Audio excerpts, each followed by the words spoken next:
भाई साहब बड्ड नीक लागि रहा है। अहाँ जे बना रहल छियै, सजा रहल छियै मंदिर के, से बड्ड नीक लागि रहा है। कुशल विचार है, बहुत सुंदर अहाँ दृश्य बना रहल छियै। देखियौ हिनकर बनायल अखन तो बनिए रहल छै। ई जहन पेंट हेतै आरो ई नीक ढंग से तैयार हेतै तो अगलो वीडियो में अहाँ सबके देखेबै। एखन बहुत रास वीडियो देखबै, कारण जे ई संपूर्ण मंदिर हेतै। एखन बहुत कम काज भेलैया। आ ई ललित जी छथिन हरिहरपुरिया, ई हमरा हिनका चाहै छलहुँ हेँ जे किछु हमर वीडियो बनाबैत। आ ई अकस्मात कतऽसँ प्रकट भऽ गेला। महादेवके इच्छा छै, सबटा तऽ हर हर महादेव करै छथिन, हम अहाँ थोड़े करै छियै किछो। हाँ गेला है।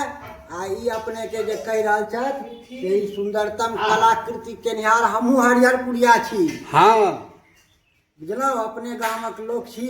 अपन आ एकटा हमर बहिन छथि, अंबिका नाम छनि।